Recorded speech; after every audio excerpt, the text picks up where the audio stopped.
Perkenalkan, namaku Tommy, umurku 25 tahun, masih bujang dan belum punya pacar. Sebenarnya aku sudah pengen menikah, namun sampai sekarang belum ketemu jodohnya. Aku tinggal di perumahan yang baru 6 bulan ini aku dan keluargaku tempati.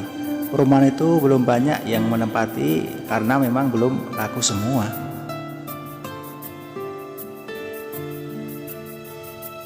Suatu hari datanglah pasangan muda yang baru 6 bulan ini menikah. Mereka membeli rumah yang persis di depan rumahku.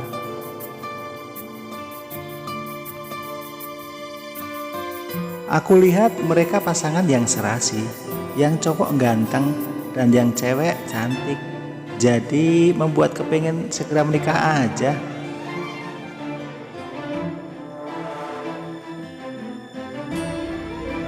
Setelah 2-3 hari, aku pun kenalan dengan mereka. Mbak Sila namanya, dan yang cowok Mas Farhan. Mereka kelihatannya baik dan ramah.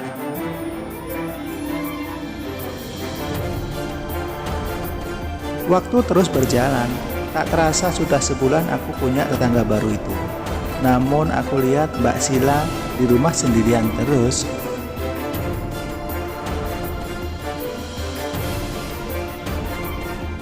Setelah aku cari tahu, ternyata suaminya Mbak Sila kerja keluar kota. Sebulan sekali baru pulang, bahkan bisa lebih, tergantung kerjaannya.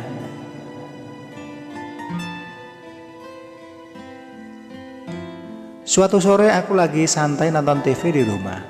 Datanglah Mbak Sila. Dia minta tolong untuk menggantikan lampu kamarnya yang mati sedari kemarin.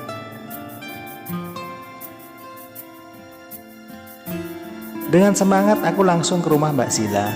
Wah, tak disangka kalau dari dekat Mbak Sila cantik sekali. Karena selama ini aku cuma bisa lihat dari kejauhan.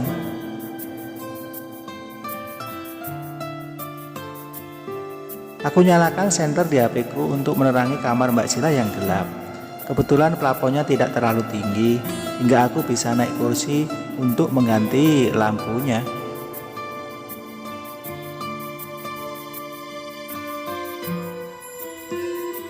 Setelah aku ganti lampunya, aku suruh Mbak Sila menyalakan saklarnya, biar terang sekali. Namun aku dibuat kaget karena melihat kamarnya Mbak Sila yang berserakan.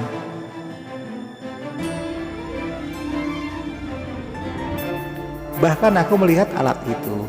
Mbak Sila pun berkata, "Maaf ya Mas Tommy, kamarku berantakan. Belum sempat ngerapiin karena lampunya mati." "Iya, tidak apa-apa Mbak," jawabku. Setelah itu aku keluar kamar. Kulihat ada segelas kopi di meja tamu. "Diminum dulu kopinya Mas," ucap Mbak Sila.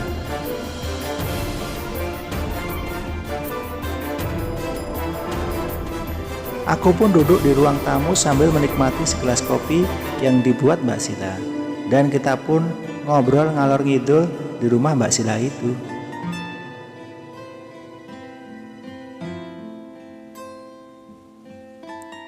Dia sempat curhat kalau selama ini dia kesepian karena ditinggal suaminya kerja terus. Tidak ada yang memberinya setiap dia lagi kepengen. Hingga alat yang aku lihat tadi yang jadi gantinya.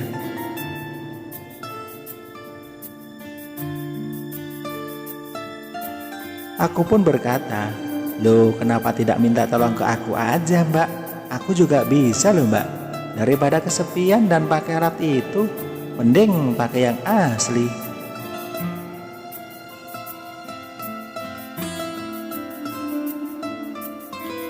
Mendengar itu dia tersenyum aja. "Iya deh, gampang itu. Tapi apa benar kamu bisa Mas? Jangan-jangan belum apa-apa udah KO," ucap Mbak Sila sambil tertawa. "Ah, Mbak Sila, ledek ya? Apa perlu dibuktikan sekarang Mbak?" tanyaku. "Oh ya boleh sekarang. Sekalian aku ngetes kamu beneran bisa apa enggak," ucap Mbak Sila sambil tersenyum.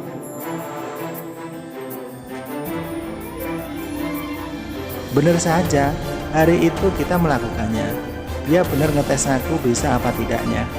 Padahal aku biasa melakukannya walau cuman sendiri. Itu yang buat aku bisa lama.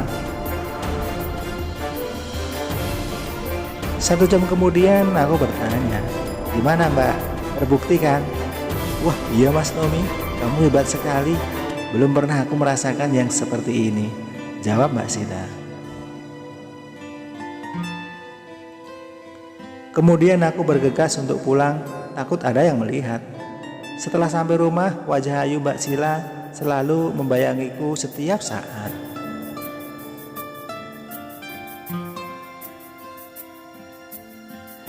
Hingga hari berikutnya aku datang lagi ke rumah Mbak Sila karena suaminya memang belum pulang.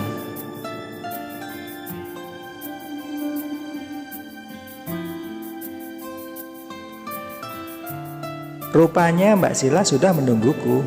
Dia juga senang bisa bersamaku. Katanya selama suaminya tidak ada di rumah, aku bisa menggantikan peran suaminya.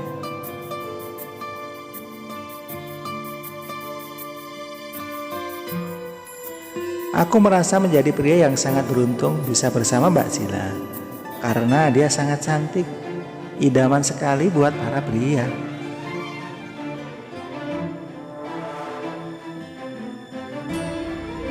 Hari demi hari berlalu, aku dan Mbak Sila sering bersama. Tidak pandang waktu, entah siang, entah malam, entah pagi, entah sore.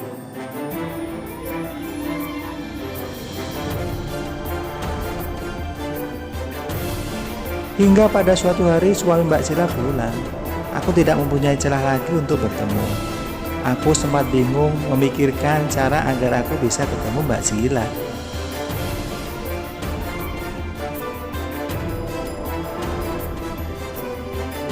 Mbak Sila pun berpikiran demikian, seolah kami tidak terpisahkan.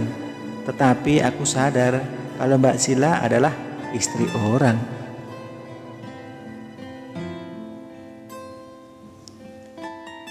Beberapa hari kemudian aku melihat di teras rumahnya Mbak Sila ada sebuah koper besar, dan ternyata suaminya mau berangkat kerja lagi.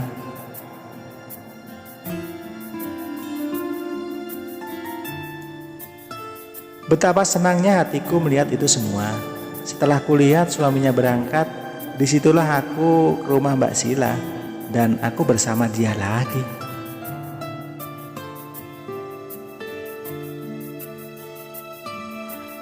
Kami pun melanjutkan kisah asmara kami yang sempat tertunda. Bahkan sampai sekarang suami Mbak Sila tidak tahu tentang kisah asmara kami berdua.